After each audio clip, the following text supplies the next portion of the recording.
Men, you have amazing role models like our handsome, dashing. Y'all, Jason Lee didn't just criticize Nicki Minaj. He sounded the alarm on her entire career.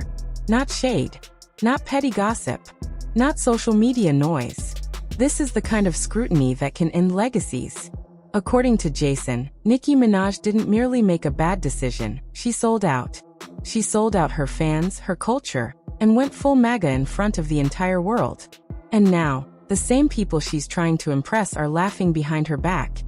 Using her, playing her, turning the former queen of rap into nothing more than political optics. A prop, a token, a headline. Jason says, this isn't confusion. This isn't misunderstood tweets. This is calculated self-destruction. From attacking the LGBTQ+ community to praising Trump like a devoted supporter, she's alienated the very fan base that built her career. One move worse than the last. The internet is dragging her. Celebrities are distancing themselves. Even longtime supporters are asking, what happened to Nicki? But here's the darker side. Jason claims the industry already sees it. Behind closed doors, they're not respecting her. They're mocking her, smiling in her face while watching her crumble in real time. Tonight, we break down the interviews, the receipts, and the moments that may have marked the point of no return. This doesn't look like a comeback story anymore. It looks like a collapse. So the real question is, did Nicki Minaj destroy her own career? Or did Jason Lee just expose a truth nobody else had the courage to say? Hello guys, I'm with my favorite president, the best president of all time. He gets to hang out with young and have 50 different wives. The second that Trump praise clip ended, everything changed. No music, no jokes, no edits to soften it. Just Nicki Minaj smiling, hyping up Donald Trump like she was standing next to a hero. For a lot of people watching, that wasn't funny. That wasn't sarcasm. It felt uncomfortable. This is the same woman who once publicly criticized him. The same artist who built her fan base on culture, empowerment, and speaking out against systems that targeted people like her. When that clip hit the internet, it didn't feel like a random moment. It felt like betrayal. Within minutes, timelines exploded. Fans arguing, clips going viral, think pieces dropping. Suddenly, the question wasn't, what did Nicki say? It became, what happened to Nicki? Because this doesn't look like growth. It doesn't look like evolution. It looks like a complete personality switch. And that's exactly where Jason Lee stepped in. Not to defend her, not to soften the blow, but to say what most celebrities were too scared to say out loud. According to him, this isn't a misunderstanding. This isn't media twisting her words. This is a dangerous pattern. Right after the Grammys controversy, after the online fights, after the disrespect accusations, Nicki didn't slow down. She escalated. Jason says the first real damage showed up with one specific group. The LGBTQ+ community. The same community that supported her for years. The fans who streamed her music, defended her online, and showed up for every tour. That relationship began cracking fast. So let's roll. The first moment Jason addressed it, the receipts, and the reactions that might just explain why Nicki Minaj's career feels like it's at a turning point. What is your take on Nicki Minaj, upsetting the LGBT community yesterday? I mean, is it pretty unforgivable? A lot of the things she said. I mean, she went for Trevor Noah. She went for, so many, Chrissy Teigen. When that clip plays, you can hear it in the tone. Not confusion, not curiosity, but frustration. The word unforgivable enters the conversation, and once it does, this isn't about drama anymore, it's about consequences. Because unforgivable means people aren't waiting for an apology. They're already checking out. Jason didn't stop there. He went even harder, saying what a lot of fans were already whispering online. Nicki wasn't just being messy, she was being careless. Careless with the very people who built her career.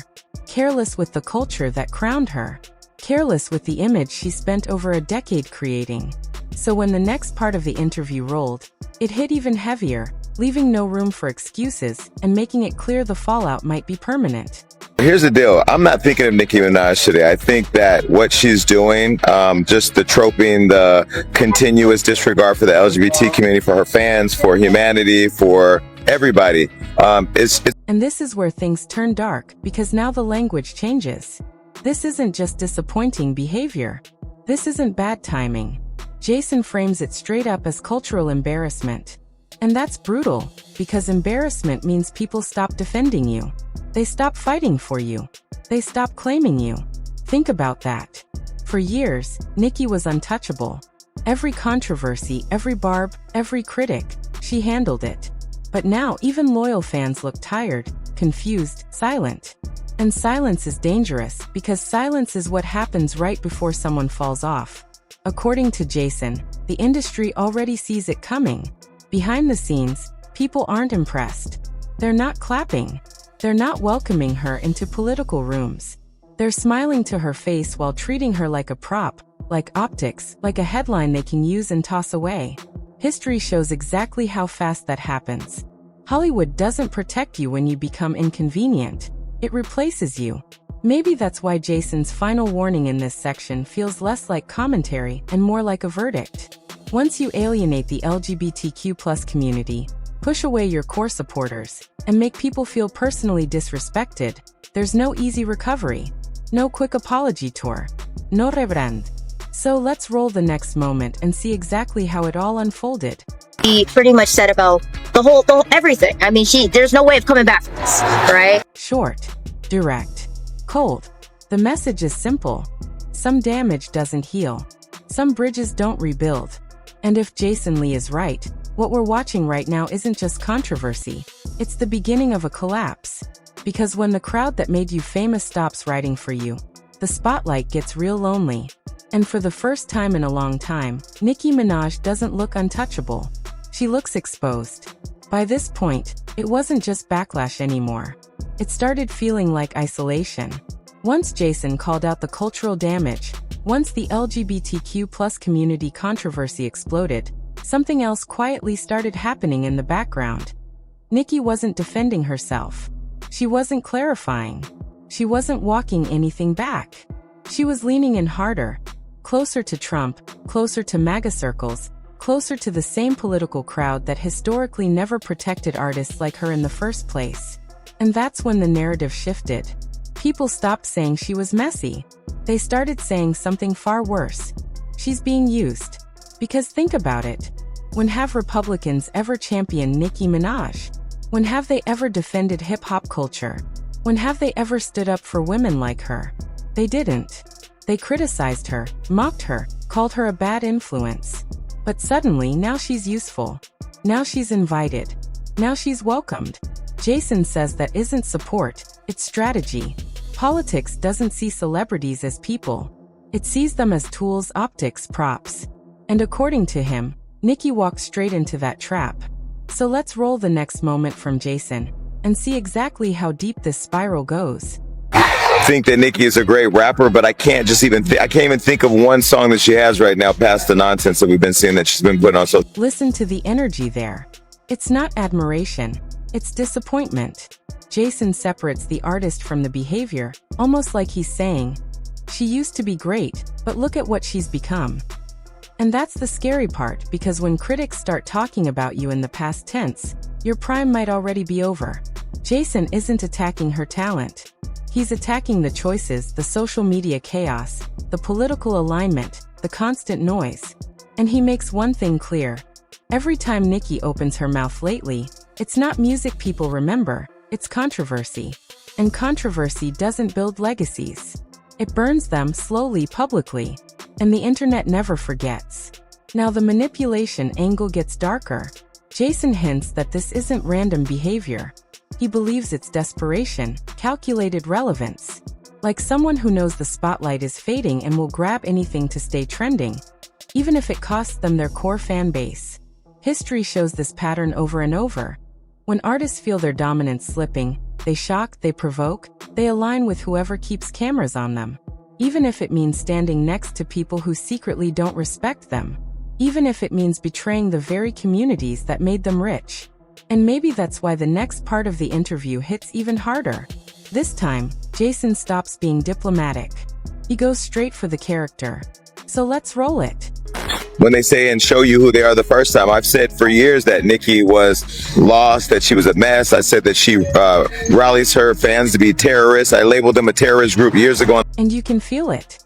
That's not industry shade. That's personal frustration. Calling someone lost. Calling them a mess. Saying they weaponize their own fan base. These aren't light accusations. These are red flags. When someone inside the culture talks like that, it means they've watched the downfall up close, not from headlines but from experience. Suddenly, the image of Nicki changes. She's no longer the untouchable queen. She looks chaotic, unpredictable, disconnected from reality, like someone swinging at everyone while the room slowly empties out. Then something even more confusing happens. Right in the middle of all this political alignment, Nicki tries to sound inspirational, empowering, talking about beauty standards, confidence, and women supporting women. On paper, it sounds positive, but in context, it feels off, almost disconnected from everything else she's doing. So let's roll that moment too and see how it adds to the story.